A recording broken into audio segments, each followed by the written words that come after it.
All right, this is going to be my tutorial for problem 2.22. This is going to be the angle bracket problem. As you can see, I already did it, but I'll be walking again with you guys as well. Create a new document, like always. I'm going to call it 2.22 tutorial. Call it whatever you'd like. Okay, this is going to be a longer one, but we'll make it through this together. So we're going to start with the front, and we're going to create a new sketch. Again, whatever you want, but the front's good enough. So wherever you want to start with this problem is up to you. I'm going to start with the circle and the on the elbow, just because I think it's a reasonable place to start. I'm going to snap it to the origin just so I have a place to work off of. Now the dimensions in this problem are a little bit funky, so we're going to work through them together. We don't. This circle isn't directly constrained by any dimensions. It is by another one, but we'll get to that soon. The second thing I'm going to do is create the larger circle around it, and the reason we want this is because on our elbow we have a little bit of a curve at the bottom, and I want to be able to get that curve out of this. This circle is actually dimensioned. It's down here on the bottom, and says that the radius is 1.13, but you'll notice that if I do that, it creates a diameter. That little cross, the circle with the cross, means it's going all the way through, and that's the diameter. So what I need to do is I need to double that. I haven't figured out how to use Onshape enough to change it from radius from diameter to radius, but it's easy enough to just do 2.26 is going to be double, and there we go. Okay, so the next thing we're going to do is I'm going to need a bit of a construction line, and if you remember from class, construction lines are just lines that we use to sort of figure out where things go on our drawing, and the way that we do that in Onshape is with this construction button. So this just means that anything I draw now are going to be construction lines. And so I want to go out here. I'm going up and to the right. I'm going to find the center point of the next circle. And this needs to be a little bit longer, but I can just dimension it later. And I need to do two dimensions. The first dimension I need to do is I'm going to need to make it 30 degrees between these two. And the second one is I need to find the length of this, and I need to make it 5.63. All right, and there is going to be the center of my circle. So what I do now is I go here, draw my circle, and I dimension it. Let me just move us over. And it needs to be 1.25. And you'll notice that on the problem, it actually shows the circle with a cross and not the R. So that's how we know that it's diameter and not radius. So you also know that there's a 2x, and what that 2x means is it's defining this circle, but it's also defining this circle down here. And so what I just did there is I used my equals sign. I showed that tool on lab, what was that, 2.14, and it just sets the size of these two shapes to be equal. And you'll notice that I already have this circle is black because I have a distance and I have a radius. And you'll remember from class we learned about polar coordinates. So I already have a distance and a radius, and that's my r and my theta, or a distance and a radius, a distance and a theta, so angle. And that's how I can constrain that circle. Okay, so the next one I want to do is I'm going to do these circles out on the left. I'm just going to do all the circles at the beginning. So I'm going to get another construction line, and I want this construction line to go all the way out. I could do it just to the first and then to the second, but I think it'll be easier if I just do it all the way out. So I'm going to do it roughly 5, press escape to escape that, and get my dimension tool out. I'll drag this down, and I'll make this exactly 5. Now I can make my circles. I want to do one circle here, and this one is going to be 1.25 diameter. So I'll just do that now. Grab my dimension tool.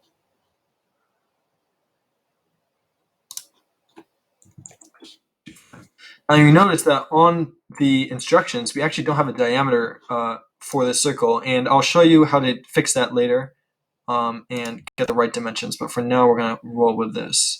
So I'm going to go here, and I'm going to do my same trick again. Just use the equals. Boom, there we go. All right, so the next thing we need to do is we need to create 2 lines at the top to make this into an oval. Now, you'll notice, do you see that symbol with a circle with a line tangent to the circle? That is exactly what we want. That's the tangent constraint. So I'm going to do one line there. I'm going to do another one at the bottom. And I can't get the, I'm not getting the tangent this time. There we go. Okay, that doesn't really matter though. What we want is we want this and this to be, here, hold on. I want these to be horizontal lines. So that's the horizontal line there. And I want another one here. And I'll show you something cool. What I can do now is I can come up here and I can actually force the tangent constraint on my assignment on these on these shapes. And I'll just do it on all 4 of them. Boom, boom, boom. Okay, and then the last thing I need to do is I need to set. So now I have all these lines tangent, tangent, tangent, tangent, but I need to know my distance from there till there. And the assignment says 3.25. There we go. Now, as I said before, it actually doesn't show this diameter. What it shows is the distance from this top line to this bottom line. And it says that's 1.25. And you'll notice that it gives us that black outline already. So either way, it doesn't really matter. You get the same result, but if we want to follow the instructions, we can just do it this way. And that's why it doesn't matter. Okay. So the next thing we need to do is we need to come down here to the bottom. We want to go directly down to the bottom along this circle, and we want to go out, and it says 7.13. So I'll just make it roughly that. Doesn't really matter. And I'll dimension it to be exactly, I'll go down here, 7.13. Okay. And you'll notice that I only go up 1.75. And it's a little bit frustrating, but it's not actually in line with this 1.25 up here. So that sort of threw me off in the beginning. It's actually a little bit off, but just keep that in mind. Here, let me slide this over. This needs to be 1.75. So follow the constraints exactly. You'll notice that it's a little bit off. I don't know if that was intentional just to annoy us, but that's how we do that. Oops, I accidentally clicked that. Okay, let's just continue. I need to go up and to the right now. It doesn't matter how far. I'll fix that later.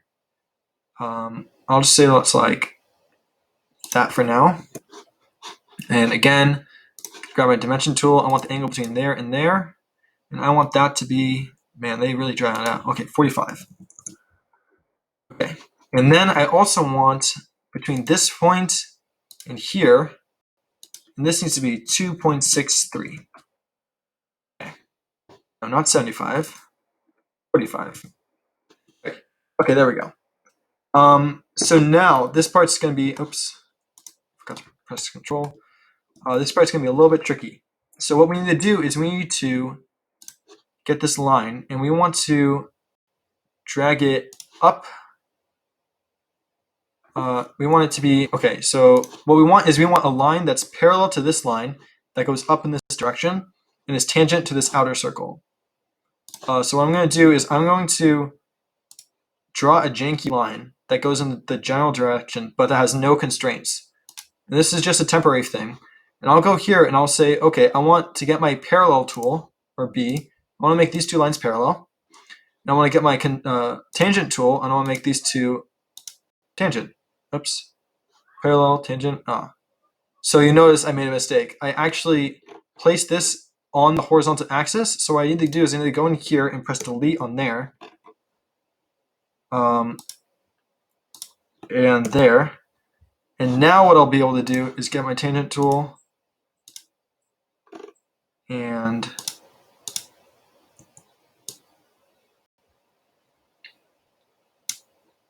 then I need my coincide. So I'll need to pick the point, I'll need to pick the circle, and there we go. Okay, so now it's locked in place. Now you can see it's black. So also, now that I did all of that, I have a line that's perpendicular, that's tangent to this circle, that's parallel to this line, and now I need to get the length, and the length needs to be 6.75. Wait, oops. Oh gosh, what did I do? Front, there we go. Okay, so now I need to, let me get this in a nice position.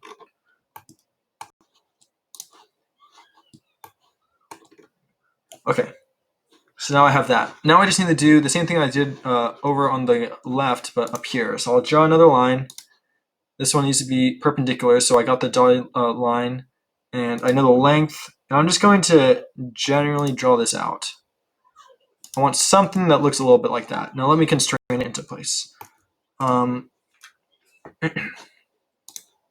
know I want this right here to be, it's close already, 1.75. I know I want this right here to be, oh, that says it's an angle. I don't want an angle. Let me use this point. Actually, no, I'll do this first. I'll do what they do. I have this angle, they draw it out, and they do 45. And then I'm going to do the side again. It's the same thing, so I'm going to do it like this. And I want this to be 2.63. And I want perpendicular this and this. There we go. So now I have, this line is perpendicular to this line. This line's 45 degrees, and its length is 2.63. So all of this is black, but you'll notice that I have this because I can change the length of this line still. So I need to fix that, but I don't want to fix it yet because I want to actually put a curve. So let me drag here, and what I'm going to do is I'm going to go here, and I'm going to drag this across too. And I used the double, the dashed yellow line to make sure it's horizontal. I'll notice that now I have the closed shape, but I want to get the curve right here to be nice. So I go up here and I use the fillet tool, sketch fillet, because there's a 3D fillet as well, but I'm going to use a sketch fillet. I'm going to select my two lines. I'm going to press enter, and it'll ask me for a radius, and it says 1.75 is the radius. Drag that up. Oh, that looks so weird. So I'll put it like here. Okay, so I think with all that, we are technically done. All we have to do is trim it up a bit. So let me get in here. Let me trim all this out. I think that's it. The construction lines you can just keep. Don't worry about those. And everything else is good. So now if I finish the sketch, you'll see that we have the shape that we want. And that is how we do problem 2.22. Thanks.